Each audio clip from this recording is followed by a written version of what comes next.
Have you ever wondered how your favorite chocolate is made?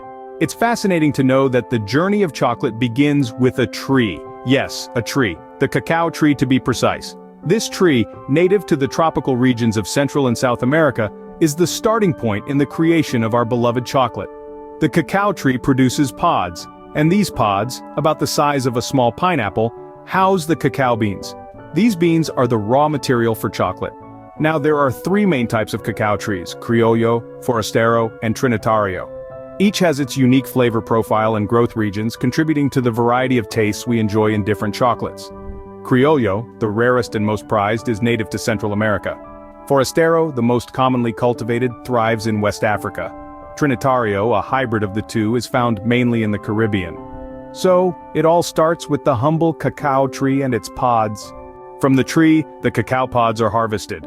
This is where our chocolate journey truly begins. Picture an artisan armed with a machete skillfully selecting and slicing ripe cacao pods from the tree. These pods, often vibrant in color, house the precious cacao beans inside. Harvesting is a delicate process. Each pod needs to be ripe and ready to ensure the best quality cacao beans. The pods are then cracked open, revealing a white pulp that encases the cacao beans.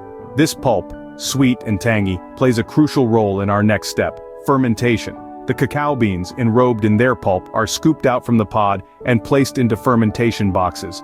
This is not merely a step in the process, but an art in itself. The beans are left to ferment for roughly 5 to 7 days, depending on the type of cacao and the desired flavor profile. Fermentation is crucial for developing the chocolate flavor we all know and love. During this time, the sweet pulp ferments and generates heat, leading to a chemical reaction that transforms the raw cacao beans. The beans start to lose their bitter taste and begin to develop the complex flavors that will eventually become the rich, decadent taste of chocolate. It's a fascinating process, with the beans changing not just in flavor, but also in color. They transition from a pale, raw state to a deep, rich brown, signaling the completion of fermentation. It's worth noting that the fermentation process is highly monitored.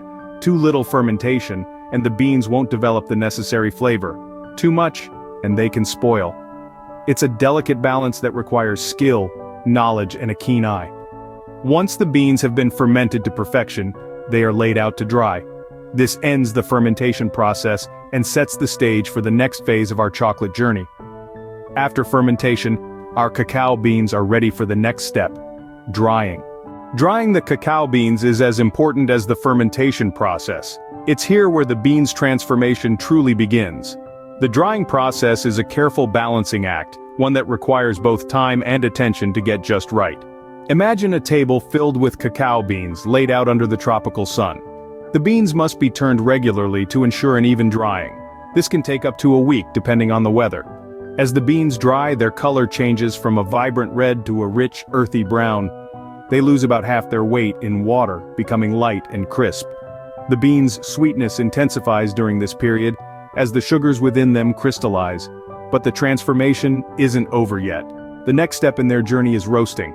Picture a drum roaster, filled with cacao beans. As it heats, the beans inside start to tumble. The heat causes the beans to crack open, releasing their inner nibs.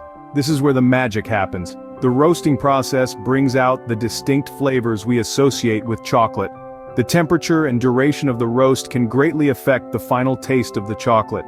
A light roast might bring out fruity or floral notes, while a dark roast could reveal flavors of coffee or toasted nuts. Roasting not only develops the flavor but also makes the beans easier to peel.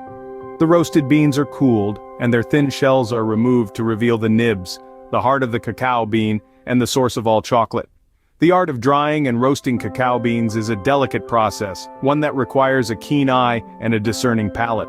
It's a process that takes time, patience, and a deep understanding of the unique characteristics of cacao. Roasted and ready, our cacao beans are now poised for the next stage. The journey from bean to bar continues, and we're just getting started. Now comes the fun part: grinding and conching, where the real magic happens. Imagine a symphony of flavors being orchestrated. That's what's happening in the grinding process. The dried and roasted cacao beans are fed into a grinding machine. This machine is no ordinary one. It's a giant that grinds the beans with such precision, turning them into a thick, flavorful paste known as cocoa liquor. Yes, you heard it right, liquor. But don't let the name fool you. There's no alcohol involved here. just pure, unadulterated chocolate in its most primal form. The cocoa liquor is the foundation of all chocolate products. It contains both cocoa solids and cocoa butter, the two primary components of chocolate.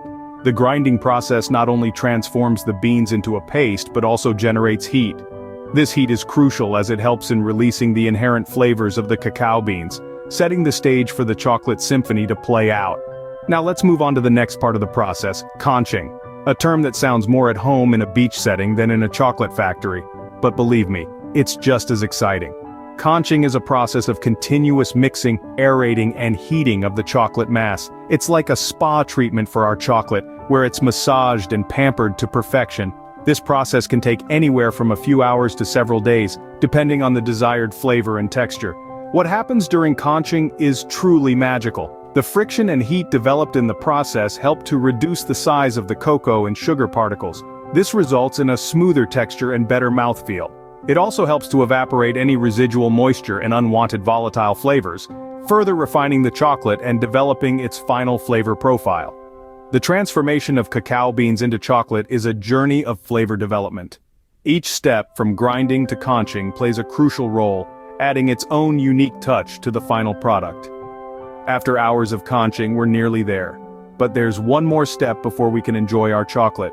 Tempering and molding, the final steps in our chocolate's journey. As the name suggests, tempering is all about temperature. It's a careful process of heating and cooling the chocolate to give it that perfect melt-in-your-mouth texture and glossy finish we all know and love. Picture this. The chocolate is first heated until it reaches a temperature of about 115 degrees Fahrenheit. This melts all the cocoa butter crystals, ensuring a smooth and consistent texture. But we're not done yet. The chocolate is then cooled down to around 82 degrees Fahrenheit. This step is crucial to encourage the formation of stable cocoa butter crystals. But wait, there's more.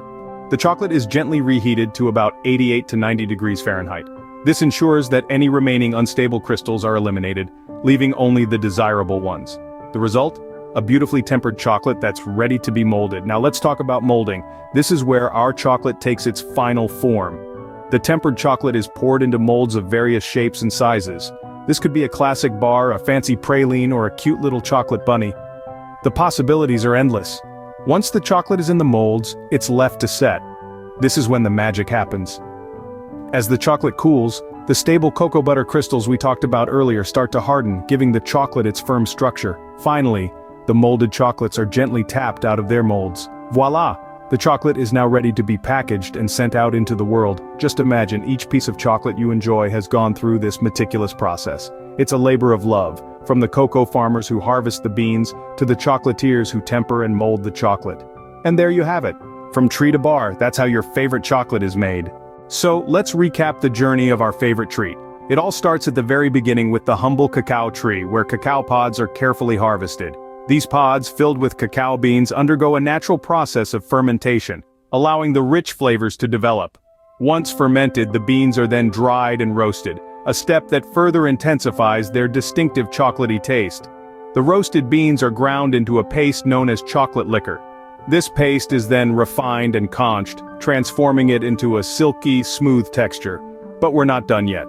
The chocolate undergoes a process called tempering, where it is carefully cooled and warmed to give it that perfect snap and glossy finish we all love. Finally, the tempered chocolate is poured into molds, solidifying into the delicious bars we know and adore. Next time you enjoy a piece of chocolate, remember the journey it took to get to you.